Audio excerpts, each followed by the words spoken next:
everyone. I'm Joshua Orro, the Mustang Prince, and welcome to Mustang Prince Orro Reports. You know, over the past few weeks since I returned to the United States, I have been looking back at pictures from my recent trip to Europe.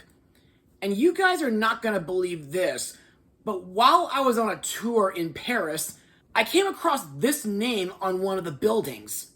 By the way, for those who don't know, Oscar Wilde is an Irish author, poet, and playwright.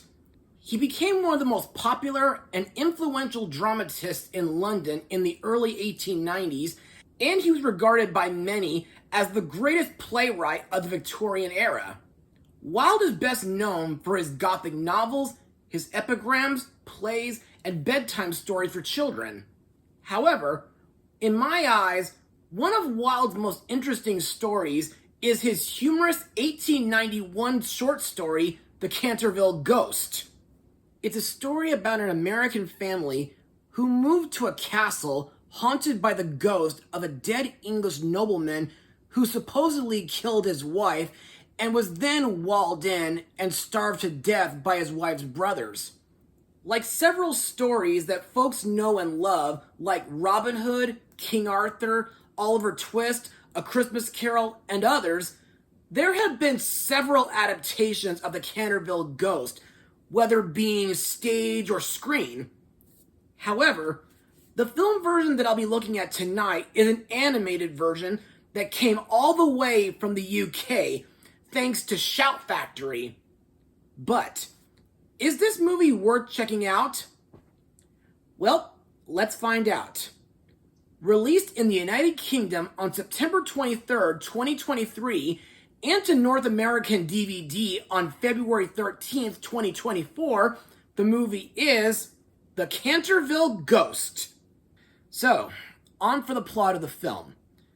The movie centers on the Otis family, an American family who moves into a haunted English mansion known as Canterville Chase, which has been haunted for 300 years by a ghost named Sir Simon de Canterville. The family's teenage daughter, Virginia, befriends the ghost and learns that his haunting is tied to a past act of cowardice. With the help of Virginia and her new friend Henry, the Duke of Cheshire, Sir Simon must confront death and find redemption. So, what are my thoughts on this film? Well, in my personal opinion, I thought this movie was pretty good. I found it to be funny, thrilling, and a bit thought-provoking at times. But now, let's move on to Mustang notes. Now, believe it or not, the film has had a long production timeline, beginning in pre-production as early as 2012 and reaching completion in August 2023. In the director's chair would be Kim Burton, who's known for animating Ethel and Ernest and for doing art for Fireman Sam, along with Robert Chandler, whom 3 years ago produced The Amazing Maurice. And to be quite honest, these guys did a pretty good job working on this film together. The studio responsible for the computer animation is Toons Media Group, who worked on Emma's Big Adventure and Bigfoot Family, which I blogged back in December 2021. Speaking of which, I think the CGI animation for this film is pretty good, and I like how the animators depicted the Canterville Chase Mansion. Plus, I find it pretty interesting that directors Kim Burton and Robert Chandler aimed for a textural, sensual feel that juxtaposed the decaying Tudor splendor, and that they focused on making the characters feel like real people, rather than caricatures, emphasizing their essential loneliness and sadness. Also, I think the spirit world looks good too, due to the interesting visuals, and I think the final battle is pretty thrilling.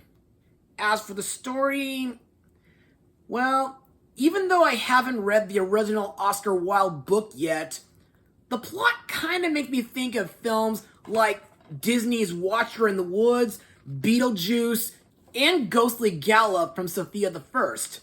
Plus, I learned that the filmmakers made some slight updates for a modern, family-friendly audience while maintaining respect for the source material. For example, the setting was updated to the turn of the 20th century, allowing for the introduction of new technology like motor cars and electricity. And that's all I got for Mustang notes. So let's move on to the characters and the voice actors who brought him to life. Our main character, Virginia Otis, is voiced by Emily Carey, who played a young Diana Prince in the 2017 Wonder Woman movie, and she voiced Anne Frank in Where is Anne Frank? You know, I find Virginia to be a sensitive, empathetic girl who's willing to help redeem Sir Simon de Canterville and help him find eternal rest. And I think she's very brave when she accompanies Sir Simon into the Garden of Death. Plus, I like that she's portrayed as a strong young female lead and a confident, athletic young woman who wants a life of adventure, not just to be somebody's wife, which to me modernizes the character from the original short story while keeping her core redemptive function. Also to note, I kind of get the feeling that Virginia is like a mix of Belle from Beauty and the Beast, Jan Curtis from The Watcher in the Woods, and Lydia from Beetlejuice. As for the rest of her family, well, I think her parents, Hiram and Lucretia, can be a bit dismissive, and they can be very inconsiderate of Virginia's feelings. Not to mention the fact that they treat their daughter like a little girl, and they have no respect for the dead. But hey, at least they're not as bad as the twins, Kent and Lewis, whom I believe are the most insufferable characters in the entire film. Next we come to Sir Simon de Canterville, the titular ghost of the story, voiced by Stephen Fry, whom was in films like Mirror Mask, The Hitchhiker's Guide to the Galaxy, Tim Burton's Alice in Wonderland and its sequel Through the Looking Glass, two of Peter Jackson's Hobbit films, Laika's Missing Link, and 2023's The Inventor. For over 300 years, Sir Simon took great pride in terrifying the residents of Canterville Chase. While frightening his victims, he uses various costumes and personas and was very successful until the modern, pragmatic Otis family move in. To me, Sir Simon can be a bit prickly and frustrated, but he's also very theatrical and crafty. And he kind of reminds me of Sir Dax from Sophia the First. Plus, I like that the film makes Sir Simon a deeply sympathetic figure, due to it being revealed that the story of when he cruelly murdered his wife is in reality untrue. You see, in life, he was in fact a devoted husband, and Eleanor's death was actually an accident, and he couldn't save her because he was snagged by a nearby rose bush. And as a result, his spirit became cursed to remain at Canterville Chase until he is shown a gesture of love. Also to note, I think his friendship bond with Virginia is pretty interesting.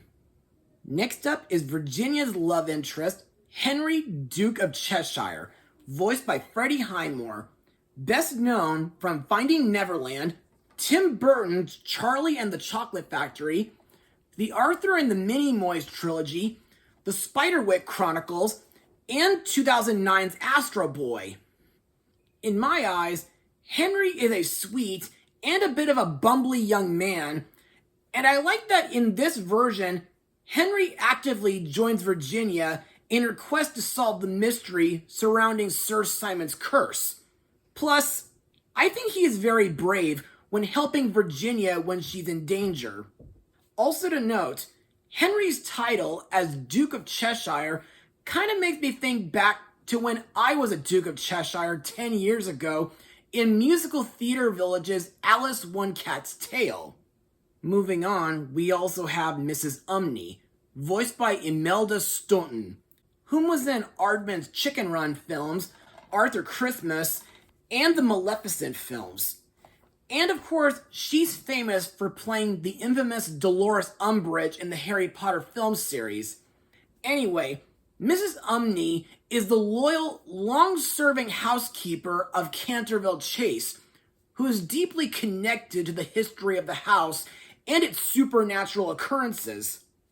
To me, Umney is a traditional, stoic, mysterious, and fear-ridden character, and she could be pretty humorous at times. Another character to talk about is Algernon Van Finchley, a ghost catcher voiced by Miranda Hart, whom I remember from Spy and the Nutcracker in the Four Realms. Algernon is an amateur ghost hunter and the wife of the local vicar. Now, to be honest, this character doesn't exist in the original Oscar Wilde story, but still, in my eyes, she's an eccentric figure with steampunk gadgets like a galvanic pistol, polarized ghost goggles, spirit-trapping chests, and steam-powered grappling hooks. Finally, we come to the film's main antagonist, the Grim Reaper, voiced by the comical Hugh Laurie, whom was in one episode of The World of Peter Rabbit and Friends, 1996's 101 Dalmatians, 2015's Tomorrowland, 2011's Hop, along with films like Monsters vs. Aliens and The Amazing Maurice. This character first appears as an affable gardener in the Garden of Death, which is the veil between life and death. Unlike the more neutral Angel of Death in the original story, this version of the Reaper is a full-blown villain who wants to trap souls forever in his domain, and he is determined to put an end to Sir Simon's haunting and tries to prevent Sir Simon from finding eternal rest. To me, one of the most thrilling scenes involving the Reaper is when he transforms into a giant skeletal dragon with tentacles during the final climax while dueling Sir Simon, Virginia, and Henry. And now, on to my final words. Overall, the 2023 animated Canterville Ghost movie is a really interesting animated film. It stays true to Oscar Wilde's original short story, while also adding in some updates. The animation is pretty good, despite the fact that it's not as good as Disney or Pixar style. The voice acting is awesome, and I like that it features several big-named actors. Plus, the main characters are sympathetic and likable. The supporting characters are humorous at times, except for, and the main villain is very, very threatening. So, if you folks are interested in animated mystery films, or if you're a fan of classic literature, then I highly suggest you folks to check this movie out. Trust me, you'll be in for a very humorous and thrilling experience. As for my rating, I'll give it a 93% out of 100. Well, that's all for now. Be sure to join me for one final episode of 2025's Nightmare Month, where I look at an independent horror film starring my little sister. Mustang Power.